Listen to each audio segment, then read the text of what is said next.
ভারতের বিজেপি সরকার কর্তৃক অব্যাহতভাবে বাংলাদেশ বিরোধী প্রচারণা এবং হিন্দু ভাই বোনদের বিভ্রান্ত করার অপপ্রয়াস রুখে দিতে ঐক্যবদ্ধ হয়েছেন হিন্দু সমাজের বিশিষ্টজনরা। চট্টগ্রামে আইনজীবী সাইফুল ইসলাম ওরফে আলিফ হত্যাকাণ্ডে জড়িত ব্যক্তিদের দ্রুত গ্রেপ্তার করে বিচারের আওতায় আনার দাবি জানিয়েছেন হিন্দু সম্প্রদায়ের বিভিন্ন শ্রেণী পেশার ব্যক্তিরা।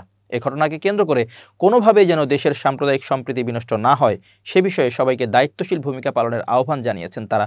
গণমাধ্যমে পাঠানো এক বিবৃতিতে আহ্বান জানানো হয়েছে। বিবৃতিতে বলা হয়েছে, জুলাই গণ অভ্যুত্থানে পরাজিত শক্তি বাংলাদেশের বিরুদ্ধে ষড়যন্ত্রে লিপ্ত।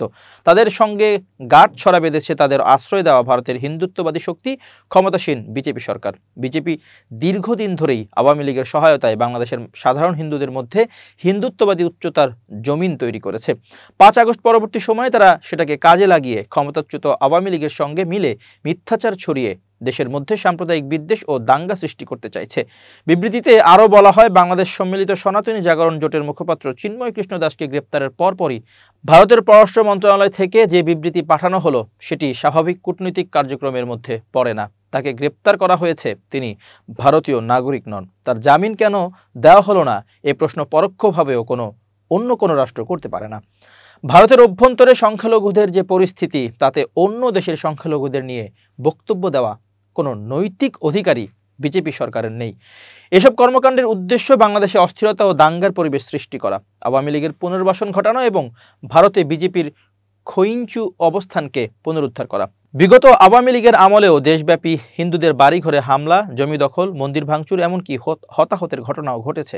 উল্লেখ করে বিবৃতিতে বলা হয়, ছাত্র জনতার অভ্যুত্থানে গত 5 আগস্ট আওয়ামী লীগ সরকারের পতনের পরও সারা দেশে হিন্দু জনগোষ্ঠীর বাড়ি, ব্যবসা প্রতিষ্ঠান ও মন্দিরে হামলার ঘটনা ঘটেছে। তবে এবার গণ অভ্যুত্থানের চেতনায় বিভিন্ন রাজনৈতিক দল হিন্দুদের ঘরবাড়ি ও মন্দির পাহারায় এগিয়ে আসে এবং নতুন করে সম্প্রীতির নজির স্থাপন করে। অন্তর্বর্তী সরকার হিন্দু সম্প্রদায়ের সব নাগরিকের অধিকার সুরক্ষার বিষয়ে অঙ্গীকার করে।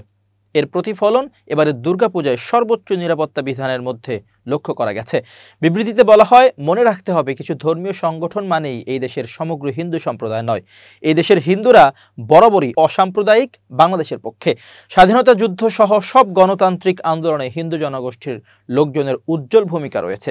ফ্যাসিস্ট সরকারের পতনের পর একটি গণতান্ত্রিক রাষ্ট্র গঠনে হিন্দু জনগোষ্ঠীরও কিছু দায়িত্ব ও কর্তব্য আছে। এই সংকটময় সময়ে বাংলাদেশের হিন্দু জনসমাজের, বিশেষ করে তরুণ সমাজের সচেতন প্রতিনিধিদের কাছে আমাদের আহ্বান, নিজ নিজ জায়গা থেকে সব ধরনের ধর্মীয় উগ্রতা, সাম্প্রদায়িক ও ফ্যাসিবাদী প্রোপাগান্ডা ও ষড়যন্ত্রের বিরুদ্ধে বিবেকবান ও দায়িত্বশীল নাগরিকের ভূমিকা পালন করুন।